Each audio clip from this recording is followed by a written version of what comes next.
दोस्तों नमस्कार। स्वागत है आपका हमारे YouTube चैनल अंबुज के व्लॉग्स में। दोस्तों आज हम बात करने वाले हैं 19 अप्रैल की हुई घटना के बारे में, जो ईरान और भारत के बीच में हुआ है। उसके बारे में आज हम आपको जानकारी देने वाले हैं। आपको बता देना चाह रहे हैं, अगर आपको जानकारी नहीं है, कि भारत के एक जहाज़ को ईरान ने अपने कब्जे में लिया है। कल की एक वीडियो मैंने आपको डाली थी जो आपने देखी होगी, जिसमें ईरान ने भारत के 2 जहाज़ों पर गोलीबारी की है, फायरिंग की है, जिसके बाद जो उन जहाज़ों को वापस जाना पड़ा है, ईरान के ही सरहद में रहे हैं वो। तो दोस्तों शुरू करते हैं। सबसे पहले 19 अप्रैल 2024 की सुबह दुनिया के लिए एक बड़ी खबर लेकर आता है। ईरान के इस्फहान शहर में जोरदार धमाकों की आवाज़ सुनी गई है। पूरी दुनिया को लगा कि अब तीसरा विश्व युद्ध शुरू हो जाएगा। दरअसल यह इजराइल की तरफ से किया गया एक गुप्त हमला था।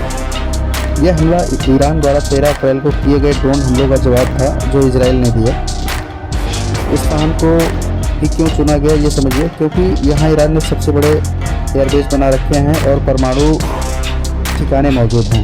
न्यूक्लियर ठिकाने जो हैं यहीं पे हैं इनके, इसलिए इजराइल पे यहाँ पे हमला किया। ईरान का हैरान करने वाला एक मामला ये है कि धमाकों के कुछ घंटों बाद ईरान ने एक बहुत ही अजीब बयान दिया। उन्होंने कहा कि बाहर से कोई मिसाइल हमला नहीं हुआ है। ईरान के अधिकारियों ने दावा किया कि उन्होंने कुछ छोटे ड्रोन्स को हवा में ही मार गिराया है। ईरान ने इस घटना को बहुत छोटा दिखाया है और इजराइल का नाम तक नहीं लिया। जानकारों का मानना है कि ईरान युद्ध को और आगे नहीं बढ़ाना चाहता था, इसलिए उसने मामले को शांत कर दिया। अब बात करेंगे अपने मेन मुद्दे की, जो हमने आपको बताया कि भारत के जहाज़ को कब्जे में लिया गया है और भारत के जो क्रू मेंबर है 17 भारतीय लोग हैं जो संकट में हैं, उनके बारे में हम बात करेंगे। तो दोस्तों आप चैनल पर नए हैं तो आप हमारे चैनल को सब्सक्राइब करना ना भूलें, और वीडियो अच्छी लगे तो आप लाइक ज़रूर करें। तो दोस्तों भारतीय जहाज़ों और 17 भारतीयों का संकट जो है MSC एरियज, ठीक है। अब बात करते हैं उस मुद्दे की जिससे भारत सबसे ज़्यादा चिंतित था। अप्रैल के महीने में ही ईरान की सेना IRGC ने MSC एरिस नाम के एक बड़े मालवाहक जहाज़ को अपने कब्जे में ले लिया था। क्योंकि पकड़ा गया जहाज़, उनका दावा है, ईरान का दावा है कि इस जहाज़ का संबंध एक इजरायली अरबपति से है। मुख्य चीज़ यह है कि उन्होंने इसलिए इस जहाज़ को पकड़ा। ईरान का मानना है कि ये जो जहाज़ पकड़ा गया है इसके संबंध एक इजरायली अरबपति से हैं। भारत का कनेक्शन, इस जहाज़ पर 17 भारतीय क्रू मेंबर सवार थे। 19 अप्रैल के आसपास भारत सरकार की सबसे बड़ी प्राथमिकता इन 17 लोगों को सुरक्षित वापस लाना था।